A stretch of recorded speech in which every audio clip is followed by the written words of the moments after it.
Baik, Assalamualaikum warahmatullahi wabarakatuh. Di sini saya akan membahas tentang penentuan kurs falas.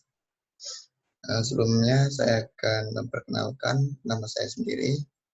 Nama saya Denny Ramadhani, NIM 272.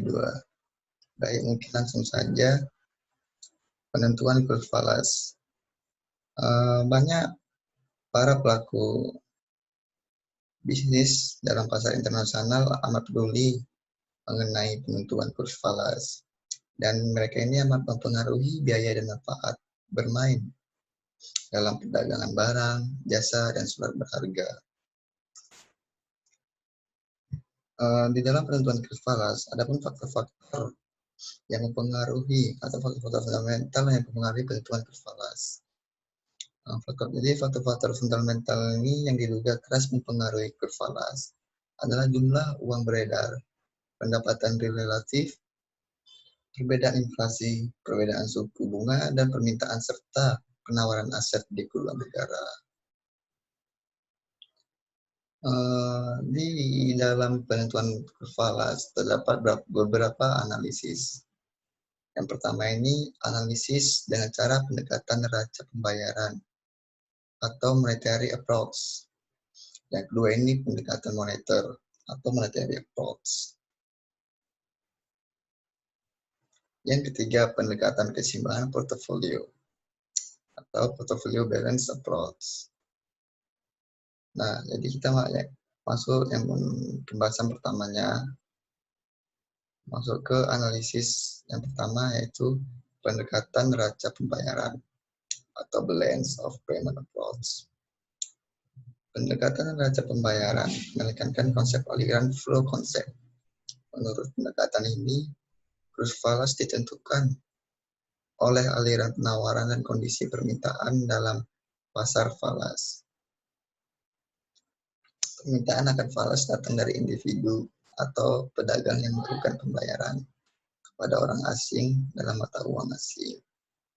Transaksi yang dilakukan bisa berupa impor barang dan jasa maupun pemberian surat berharga milik asing. Ini pun ada rumusnya. IR sama dengan A kali P kurang P bintang. Dan bintang ini menunjukkan tanda untuk luar negeri. Ditambah B dikali Y kurang Y bintang. Dikurang C buka kurung I kurang I bintang tambah min DZ.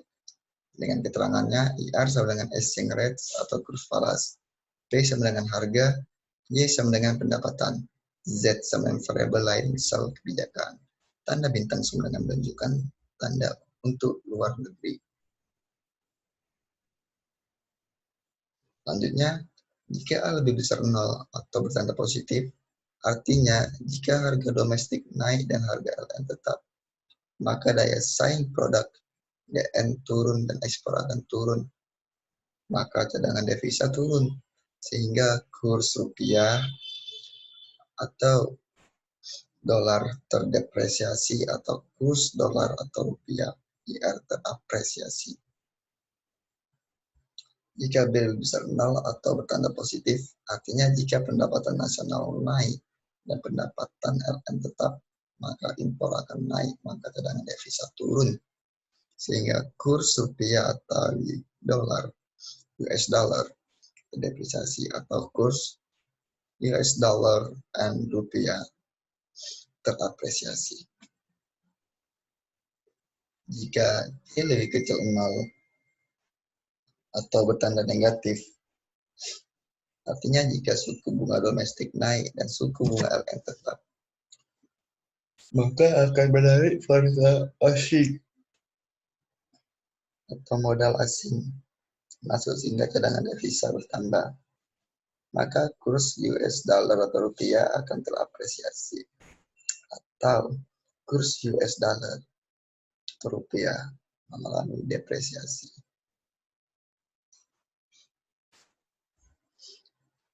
Jika dia bisa lebih besar 0, bisa lebih besar 0 tergantung kebijakan yang diambil. Contoh, Studi empiris dilakukan oleh Peirce pada tahun 1983 untuk kasus di Amerika Serikat pada tahun 1970. 1 kurang 1982. Yang tambah hasilnya IR sama dengan 0,143 ditambah 0,347 buka kurung P kurang P kuadrat bintang dikurang 1,155 buka kurung Y kurang Y bintang kurang 0,04 buka kurung I kurang I bintang kali R2 sama dengan 0,14 dengan keterangan IR sama dengan kurs US dollar terhadap dolar Kanada tanda bintang untuk variabel AS. Jadi dengan selisih harga dan selisih bunga tandanya sesuai teori, tetap selisih pendapatan tidak.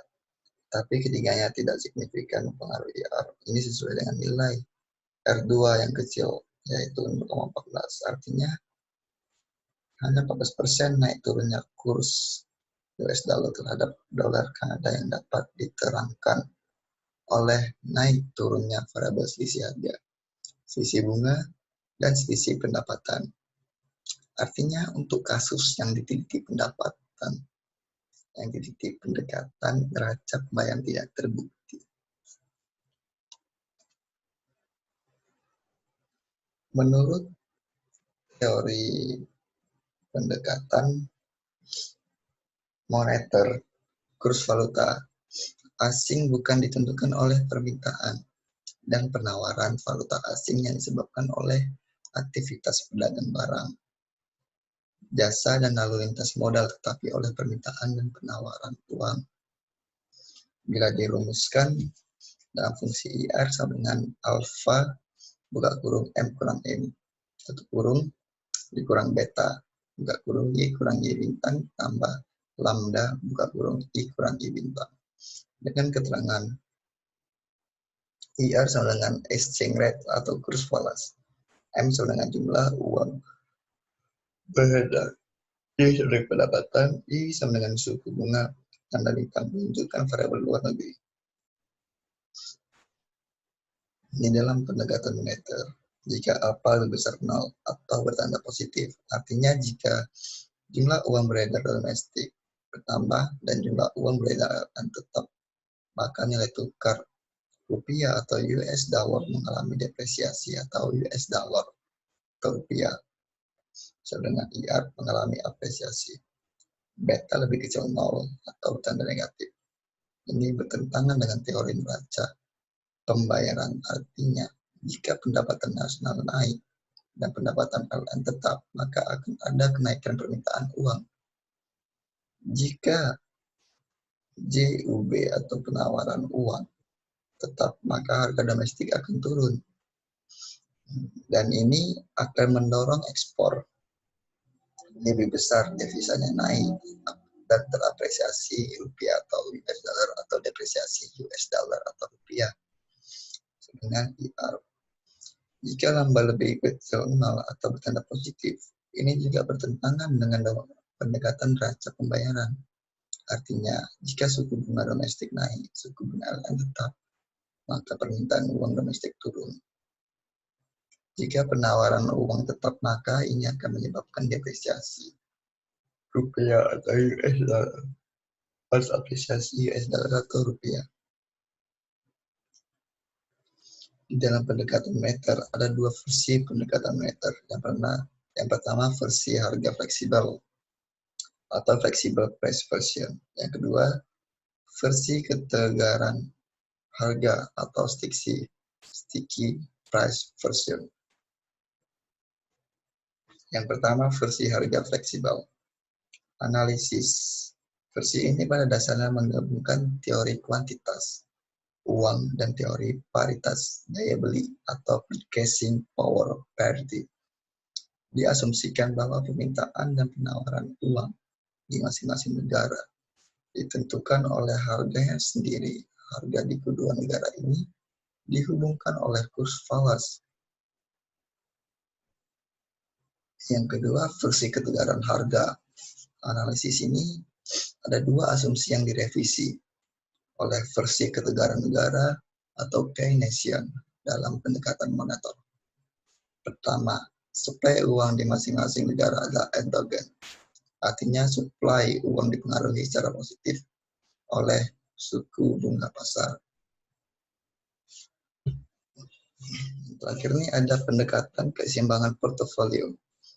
Menurut teori atau pendekatan portofolio, kurs valuta asing akan dipengaruhi oleh perubahan dalam komposisi atau portofolio kekayaan atau aset. Ada 3 jenis kekayaan. Yang pertama uang, 2 obligasi domestik, 3 obligasi luar negeri.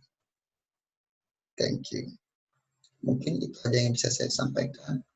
Lebih dan kurang saya mohon maaf. Jika ada kata-kata yang salah, saya mohon maaf. Terima kasih untuk waktunya. Jika ada pertanyaan, mohon didiskusikan di forum diskusi di LFD. Terima kasih. Wassalamualaikum warahmatullahi wabarakatuh.